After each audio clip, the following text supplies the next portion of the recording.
아시아는 여전히 우리 발밑에 있어야 한다. 국제경제학계의 거두 런던의 엘리자베스 리드 교수가 내뱉은 이 오만한 선언이 전 세계 경제 뉴스에 긴급 헤드라인을 장식했습니다. 긴급 보고입니다. 교수는 자신이 승인해야 할 대한민국 세계 4위 강대국 등급 보고서의 숫자를 격렬하게 부정했습니다. 뿌리 깊은 백인 우월주의적 편견과 분노를 안고 한국의 데이터 오류를 증명하겠다며 서울행 비행기에 몸을 실은 그녀. 과연 그녀의 오만함은 통할까요? 하지만 그녀의 콧대는 인천공항의 압도적인 효율성과 런던에는 없는 냉난방 버스 정류장의 섬세함 앞에서부터 무참히 무너지기 시작합니다. 그녀가 한국에서 발견한 진정한 힘은 수백 년 강대국의 기술을 넘어선 3나노 초격차 기술, 그리고 전 재산을 건 47번의 실패에도 굴하지 않은 한국 청년들의 뜨거운 투지에 숨어 있었습니다. 오만한 영국 교수의 편견을 통쾌하게 깨뜨리고 스스로 한국을 배워야 할 모델이라 선언하게 만든 대한민국의 8일간의 놀라운 기록. 지금부터 그 충격적인 이야기를 공개합니다. 그 전에 오늘 이야기 포함 매일 앞으로의 인생 다큐 이야기가 궁금하시다면 구독과 좋아요 그리고 댓글 부탁드립니다. 안녕하세요. 저는 엘리자베스 리드입니다. 국제경제학계에서 30년 넘게 일해온 사람이라면 세상의 흐름에 대해 어느 정도 확신을 가질 수밖에 없죠. 특히 유럽 중심의 경제 질서와 그 불변성에 대해서 말입니다. 저는 런던 국제경제학회 소속의 수석 교수입니다. 나이는 50대 중반, 제 평생을 경제 지표와 국가 경쟁력 분석에 바쳤습니다. 제가 작성하고 검토하는 보고서는 유럽연합과 주요 선진국들의 정책에 직접적인 영향을 미치곤 하죠. 그런 저에게 강대국이란 늘 정해져 있는 명단이었습니다. 미국, 독일, 그리고 물론 저희 조국인 영국이 그 중심에 있었고요. 2025년 10월에 어느 화창한 가을날, 저는 여느 때처럼 템스강변에 제가 가장 좋아하는 고급 카페에 앉아 있었습니다. 낡은 고서와 모던 아트가 조화롭게 배치된 이 공간은 제가 생각하는 유럽의 지성을 상징하는 듯했죠.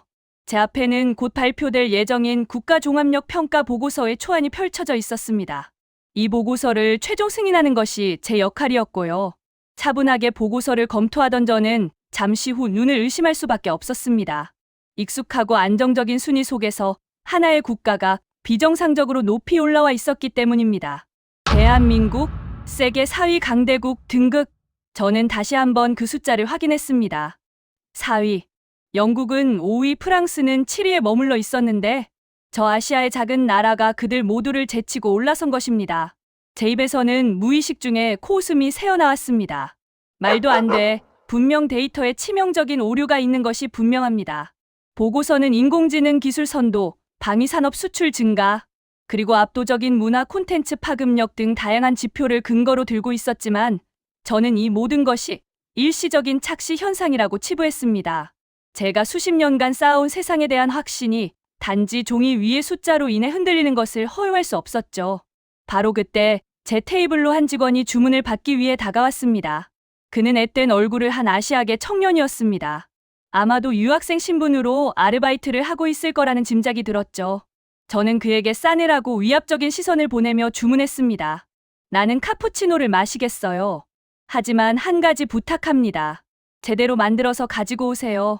저쪽 아시아에서 온 아이들은 섬세한 거품을 만드는 일은 영국의 오랜 장인 정신이 필요한 일이라 잘 못하더군요.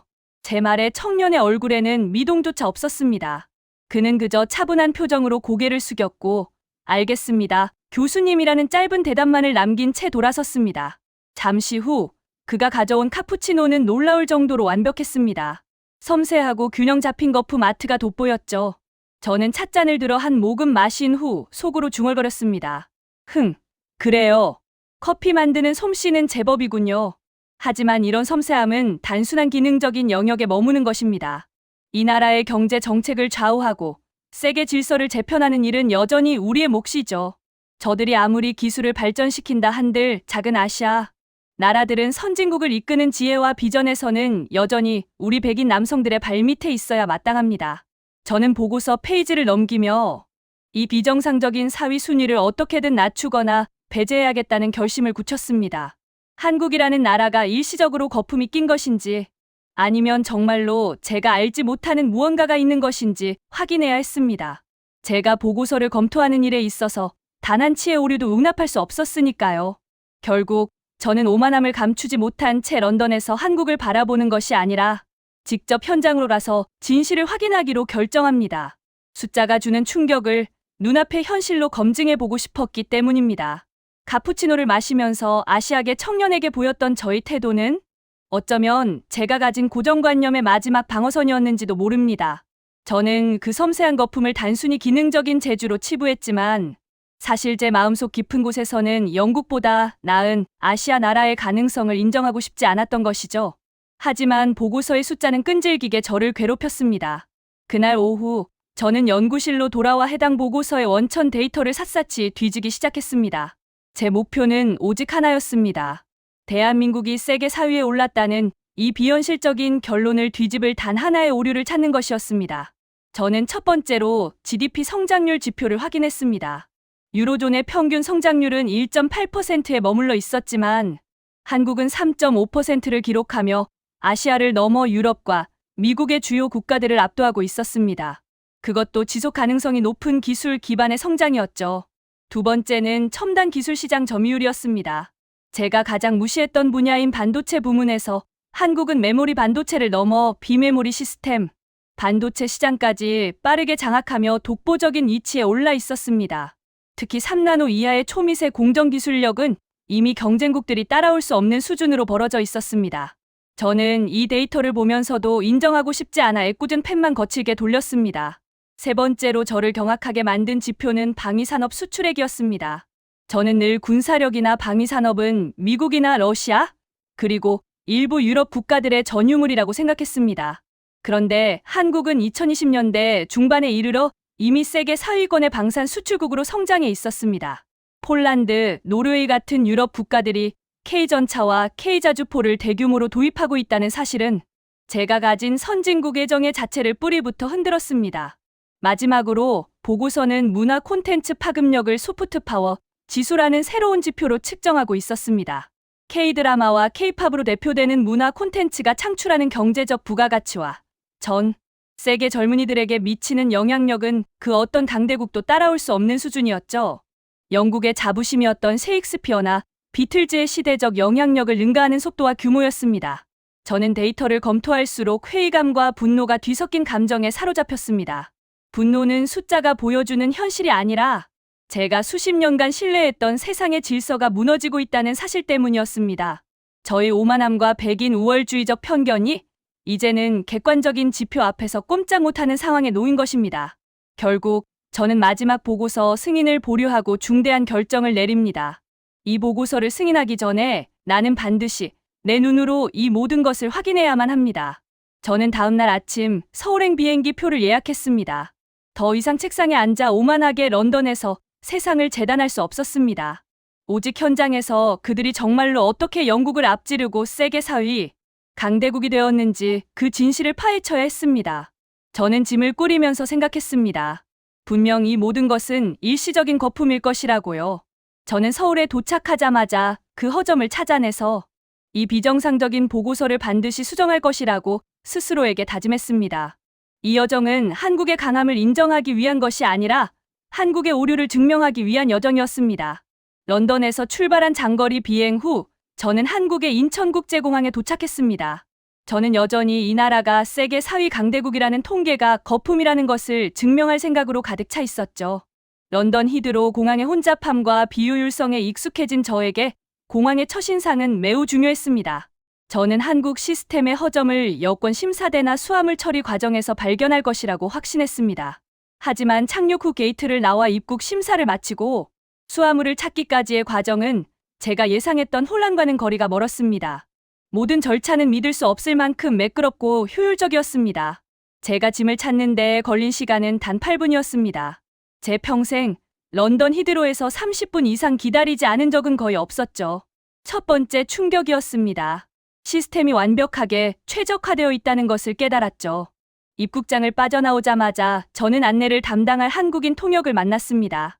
저는 통역에게 요청하여 서울 시내의 한 호텔로 이동했습니다. 차를 타고 이동하는 내내 저는 영국에서는 상상도 할 수 없는 것에 계속해서 놀라야 했습니다. 첫 번째는 압도적인 연결성이었습니다. 통역이 저에게 알려준 공공 와이파이는 제 휴대폰에 단 3초 만에 연결되었고 그 속도는 런던의 유료 통신망보다 훨씬 빨랐습니다. 저는 영국에서는 데이터 통신망이 느리고 불안정해서 늘 불만을 가졌는데 어떻게 전국이 이렇게 완벽한 통신 환경을 갖출 수 있습니까? 라고 물었습니다. 통역은 그저 당연하다는 듯이 국가적인 인프라 투자 덕분이죠 라고 대답했습니다. 저는 런던의 통신 환경을 떠올리며 갑작스럽게 부끄러워졌습니다. 두 번째는 치안과 안전이었습니다. 호텔에 도착한 후 저는 시차 적응을 위해 가볍게 산책을 나섰습니다. 밤 10시가 넘은 시간이었지만 거리는 여전히 활기찼습니다. 저는 한 젊은 여성이 이어폰을 꽂고 혼자서 길을 걷고 있는 모습을 보았습니다. 런던의 일부 지역에서는 상상하기 힘든 광경이었죠. 통역에게 치안에 대해 묻자 그는 한국은 전 세계에서 가장 안전한 나라 중 하나입니다라고 말했습니다. 국민의 안전을 최우선으로 하는 시스템이 겉으로 드러나는 기술력보다 훨씬 더 근본적인 힘이라는 것을 깨닫기 시작했습니다. 하지만 저에게 가장 큰 충격을 안겨준 것은 다음 날 아침 제가 길을 가다가 마주친 버스 정류장이었습니다.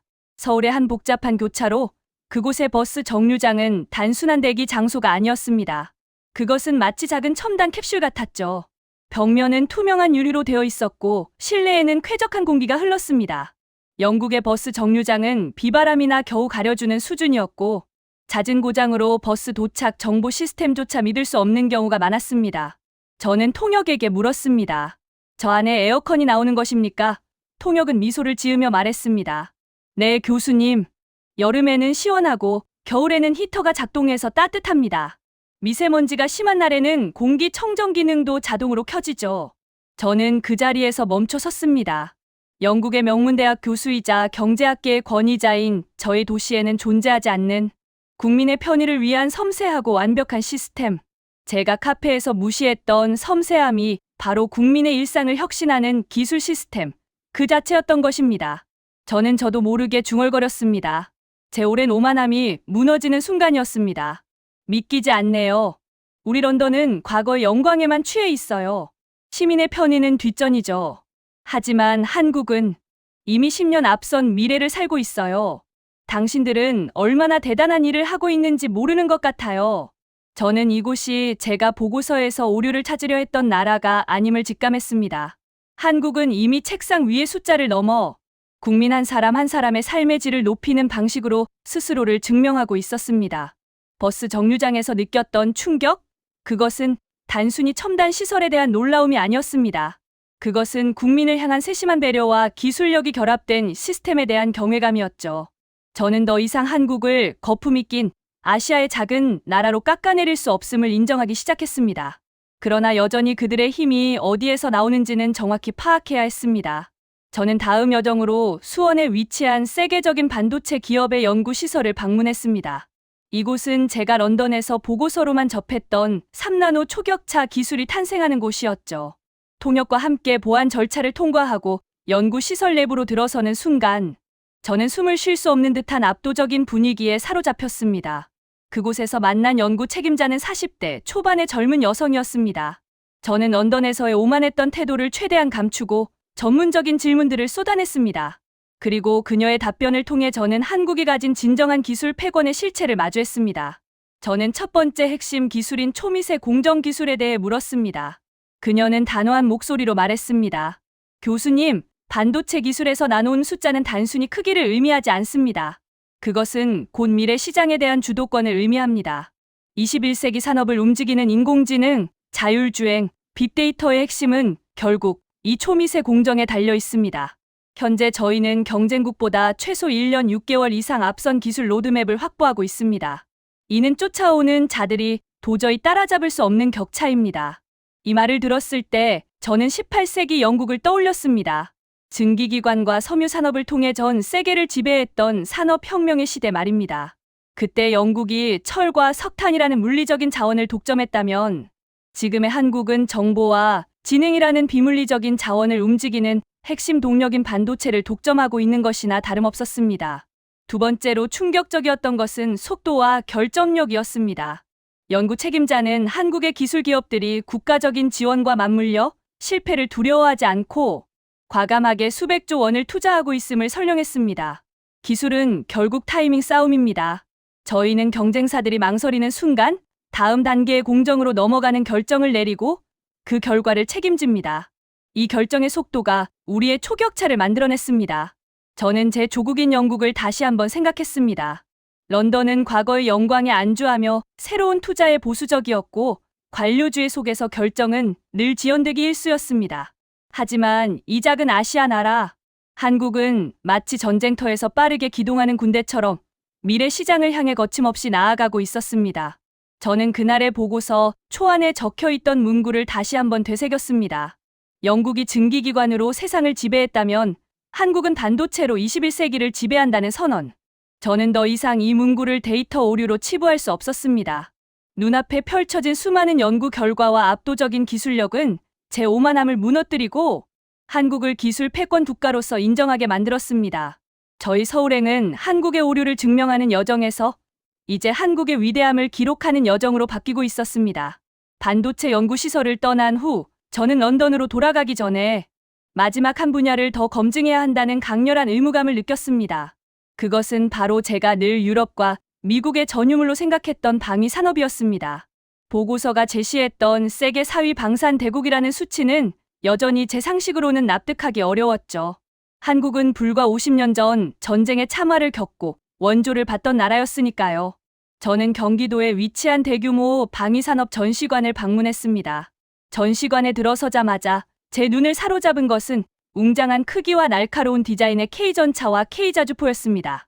저는 가까이 다가가 차체의 마감과 세부적인 기술적 완성도를 면밀히 살폈습니다. 그 정교함은 유럽의 어떤 방산 강국과 비교해도 전혀 손색이 없었고 오히려 특정 부분에서는 더 혁신적인 설계가 적용되어 있었습니다. 저는 전시관의 관계자에게 질문했습니다. 한국의 기술력이 이렇게 발전했다는 것은 알겠습니다. 하지만 방산 시장은 단순한 기술력만으로 움직이는 곳이 아닙니다. 수백 년 강대국들이 쌓아온 신뢰와 외교력이 필요한 영역이죠. 유럽의 여러 나라가 한국의 무기를 대규모로 구매하는 비결이 무엇입니까? 그의 대답은 저에게 또 한 번의 깊은 깨달음을 주었습니다. 그는 기술력이나 가격을 먼저 언급하지 않았습니다. 교수님, 저희는 지난 수십 년간 약속을 지킨다는 단 하나의 원칙을 지켜왔습니다. 유럽이나 다른 강대국들은 정치적인 이유나 자국의 이익 때문에 계약을 일방적으로 파기하거나 납기를 지연시키는 경우가 비일비재했습니다.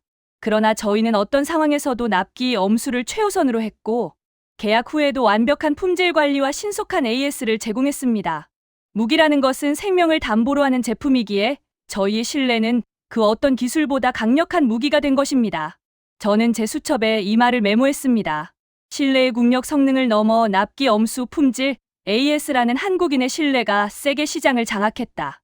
저희 조국인 영국을 포함해 서방 국가들은 종종 기술 이전이나 부품 공급에 깐깐한 조건을 달거나 긴급한 상황에서도 자국의 이익을 먼저 계산하곤 했습니다. 하지만 한국은 달랐습니다. 그들의 무기는 단순한 첨단 기계를 넘어 약속과 책임을 다하는 믿음의 상징이었습니다. 저는 50년 전 전쟁의 잿더미 위에서 국제사회의 원조를 받던 한국의 모습을 떠올렸습니다. 그리고 이제 유럽의 주요 국가들이 생명을 담보로 하는 안보 문제를 이 나라에 의지하고 있다는 사실에 놀라움을 넘어선 경이로움을 느꼈습니다. 한국은 더 이상 무기를 수입하여 스스로를 방어하는 나라가 아니었습니다. 한국은 이제 세계 안보의 중요한 축을 담당하며 심지어 강대국들의 신뢰 문제까지 해결해주는 신뢰의 공급자가 되어 있었습니다. 이로써 저는 확실히 깨달았습니다. 한국은 단순히 반짝이는 기술을 가진 것이 아니라 국민의 일상, 경제 패권, 그리고 이제는 군사적 신뢰에 이르기까지 모든 분야에서 새로운 시대의 강대국 조건을 충족시키고 있다는 것을 말입니다. 제 오랜 오만함은 완전히 무너지고 저는 이 나라를 존경심 가득한 눈으로 바라보기 시작했습니다. 방산 전시관을 나오면서 저는 한국에 대한 저의 모든 오만함을 내려놓았습니다. 이 나라는 제가 런던에서 보고서로 재단할 수 있는 수준을 이미 넘어선 살아있는 혁신의 현장이었죠. 이제 남은 질문은 하나였습니다. 어떻게 이 나라가 그 짧은 역사 속에서 세계 최고 강대국들의 수백 년 노하우를 뛰어넘을 수 있었는가? 그 동력은 무엇인가?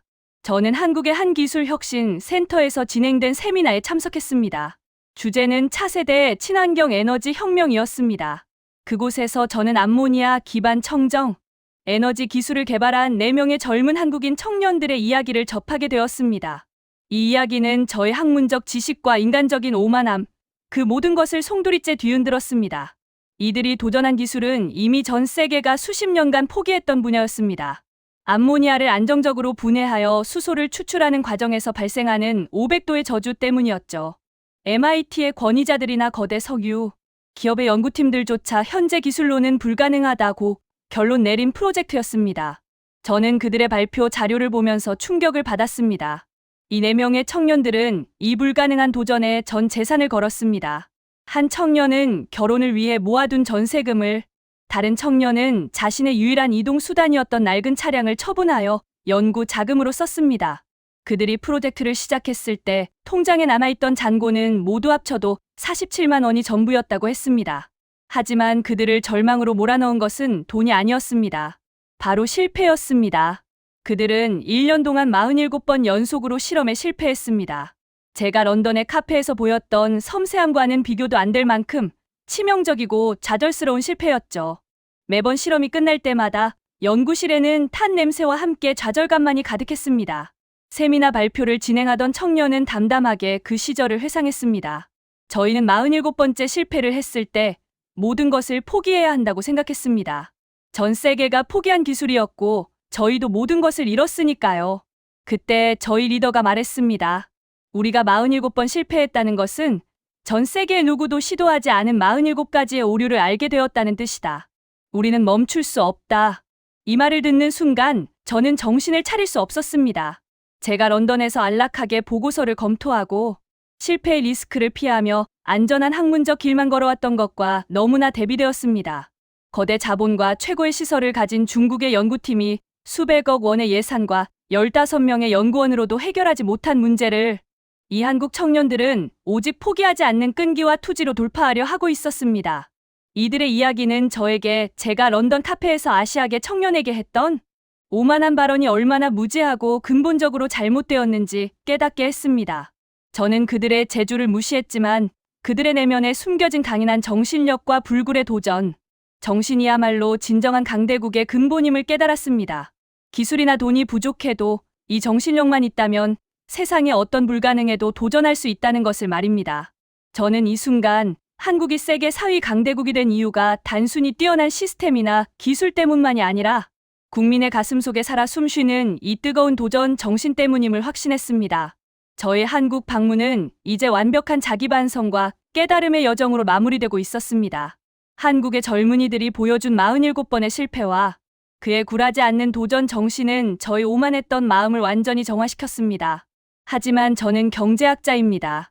그들의 숭고한 정신력이 실제적인 경제적 성공으로 이어졌는지, 그리고 세계 시장의 거인들을 압도했는지 그 결과를 확인해야 했습니다. 세미나 다음 날 저는 암모니아 에너지 기술을 개발한 4청년들이 드론 시연을 진행한다는 현장을 찾아갔습니다. 그들이 개발한 기술은 암모니아를 활용하여 수소를 추출하고 이를 연료전지에 연결해 고성능 드론을 장시간 운용하는 것이었습니다. 이 드론은 기존 배터리 방식 드론보다 최대 10배 이상 긴 비행시간을 자랑했죠. 시연이 시작되자 제가 가장 주목했던 것은 청년들의 경쟁 상대였습니다.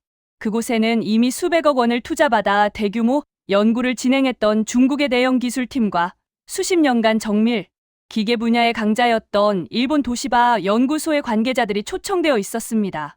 그들은 모두 회의적인 표정으로 한국 청년들을 바라보고 있었죠. 첫 번째 시연은 중국 팀이었습니다. 중국 팀은 막대한 예산을 투입해 대형 드론을 선보였지만 이륙 후 불과 15분 만에 연료전지의 심각한 열관리 문제로 인해 드론이 통제력을 잃고 추락하는 치명적인 결함을 보였습니다. 그들의 얼굴에는 당혹감과 좌절감이 역력했습니다. 막대한 자본과 인력이 해결하지 못한 기술의 벽을 목격하는 순간이었습니다. 이어서 일본 도시바 팀이 소형 드론을 선보였습니다. 그들의 목표는 소형화를 통한 효율성 증대였습니다. 하지만 일본 팀의 드론 역시 안정적인 수소 추출 시스템을 소형화하는 데 실패했고 결국 이륙조차 하지 못하고 엔진 과부하를 일으키며 멈춰 섰습니다. 수십 년간 정밀공학의 대가였던 도시바의 기술력이 이 한국의 청년들이 세운 혁신의 벽 앞에서 무릎을 꿇은 것이죠. 그리고 마침내 한국 청년들의 차례였습니다. 그들은 자신들의 드론을 이륙시켰습니다. 드론은 믿을 수 없을 만큼 조용하고 안정적이었습니다.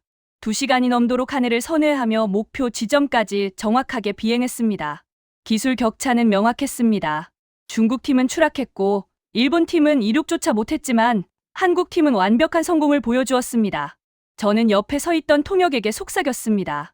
이것은 단순한 기술의 승리가 아닙니다. 수십억 달러의 자본력과 수백 년의 기술 역사를 가진 강대국들이 풀지 못한 문제를 전세금과 낡은 차를 건 4명의 한국 젊은이가 해결한 것입니다. 그들의 집념과 정신력이 결국 1000배의 기술 격차를 만들어냈습니다. 시연이 끝나자 청년들의 주변으로 전 세계에서 온 투자자들이 몰려들었습니다. 그 중에서도 가장 주목할 만한 것은 미국의 거대 IT 기업 아마존과 중동의 국영에너지 기업 아람코의 고위 관계자들이었습니다. 그들은 청년들의 들어온 시스템에 매료되었고 그 자리에서 공동 투자와 기술 파트너십을 제안했습니다. 최종적으로 이 4명의 청년들은 아마존과 아람코로부터 840억 원에 달하는 천문학적인 투자 유치에 성공했습니다. 47번의 실패, 통장 잔고 47만 원으로 시작했던 그들의 도전이 전 세계를 놀라게 하는 대박 사이다 결말을 만들어낸 것입니다. 저는 이 통쾌한 광경을 지켜보며 깊은 깨달음을 얻었습니다.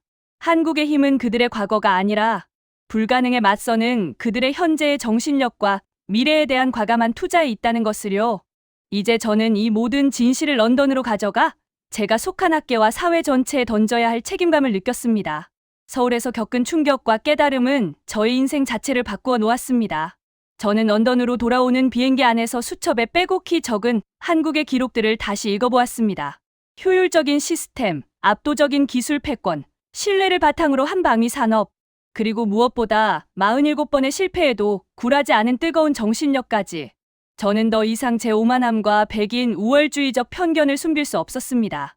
귀국 후 저는 가장 먼저 제가 한국으로 떠나기 전 오만하게 아시아계 청년에게 무례한 말을 던졌던 템스강변의 고급 카페로 향했습니다. 카페 문을 열고 들어섰을 때 저는 여전히 그 청년이 카운터에 서 있는 것을 발견했습니다. 저는 잠시 망설였지만 이것이 제가 한국에서 얻은 깨달음을 완성하는 마지막 단계임을 알았습니다. 저는 카운터 앞으로 다가가 그 청년을 마주 보았습니다. 청년, 혹시 저를 기억하십니까? 몇 주 전 이곳에서 제가 카푸치노를 주문했을 때 저는 당신에게 매우 무례하고 오만한 발언을 했습니다. 청년은 저를 잠시 바라보더니 차분한 얼굴로 대답했습니다. 기억합니다, 교수님. 그때는 거품을 섬세하게 만드는 일이 아시아 사람에게는 어렵지 않냐고 하셨죠. 저는 얼굴이 화끈거렸습니다. 제 어리석음과 편견이 그대로 다시 재생되는 것 같았습니다. 저는 숨을 고르고 진심을 담아 말했습니다. 저는 그 일에 대해 정중히 사과하고 싶습니다. 저는 한국에 다녀왔습니다. 제가 무시했던 섬세함은 단순한 거품이 아니었습니다. 그것은 곧 국민의 삶의 질을 높이는 냉난방 버스 정류장이었고 전 세계가 감탄하는 3나노 초격차 기술이었으며 수백억 투자를 유치하는 불굴의 도전 정신이었습니다. 제가 가진 오만함은 제가 보고 있던 세상의 진실을 가로막고 있었습니다. 청년은 놀란 표정으로 저를 바라보았습니다. 그리고 조용히 미소 지으며 말했습니다. 괜찮습니다, 교수님. 제 이름은 김민준입니다. 저는 런던 대학에서 경제학 석사 과정을 밟고 있고 고향은 부산입니다. 그리고 저는 교수님보다 더 빨리 강대국 대한민국의 지표를 믿고 있었습니다. 그의 말을 듣는 순간 저는 다시 한번 통쾌함을 느꼈습니다. 제가 런던의 카페에서 무시했던 아르바이트생은 사실 저와 같은 경제학을 공부하며 한국의 미래를 준비하는 인재였던 것입니다. 저는 그에게 고마움을 표하고 카페를 나섰습니다. 며칠 후 저는 런던 국제학회 컨퍼런스 연단에 섰습니다. 전 세계 주요 경제학자들이 모인 그 자리에서 저는 제가 검토했던 국가 종합력 평가 보고서를 발표해야 했습니다. 저는 제가 준비한 슬라이드를 띄웠고 그 첫 장에는 바로 냉난방이 되는 한국의 버스 정류장 사진이 있었습니다. 저는 모든 오만함을 버리고 제가 서울에서 목격한 진실을 발표했습니다. 강대국의 조건이 바뀌었습니다. 더 이상 땅의 크기나 군대의 숫자가 아닙니다. 21세기 강대국은 기술, 문화, 그리고 국민의 일상을 최우선으로 하는 시스템으로 결정됩니다. 저는 한국의 3나노 기술, K방산의 신뢰, 그리고 840억 원을 유치한 청년들의 이야기를 차례로 설명했습니다. 그리고 결론 부분에서 저는 다시 한번 버스 정류장 사진을 가리키며 외쳤습니다. 여러분, 런던의 버스 정류장을 떠올려 보세요. 우리는 비바람을 겨우 막는 낡은 시설에 만족하고 있습니다. 우리는 과연 시민을 위해 무엇을 하고 있습니까? 과거의 영광에만 취해 자만했던 우리 백인 중심의 경제학계는 이제 인정해야 합니다. 한국은 이미 영국을 넘어섰습니다. 저는 한국에 매수당한 것이 아닙니다. 단지 눈을 뜬 겁니다. 한국은 우리가 배워야 할 모델입니다. 저의 발표 후 학 회장은 숙연해졌고 이내 열광적인 박수갈채가 터져나왔습니다. 타임즈와 BBC 등 모든 언론에서 인터뷰 요청이 쏟아졌지만 저는 모든 인터뷰에서 같은 말을 반복했습니다. 저는 한국이 세계 4위 강대국이라는 것을 의심했습니다. 하지만 한국은 저의 편견을 산산조각냈습니다. 저는 단지 진실을 말하고 싶습니다. 대한민국 국민들은 자신들이 얼마나 대단한 일을 해내고 있는지 모르는 것 같습니다. 이제는 당당해져도 됩니다. 저는 그날 이후 한국을 가장 열렬히 지지하고 연구하는 경제학자가 되었습니다. 저의 오만했던 편견이 깨지고 비로소 세상을 올바르게 볼 수 있게 된 것입니다. 역시 대한민국 만세!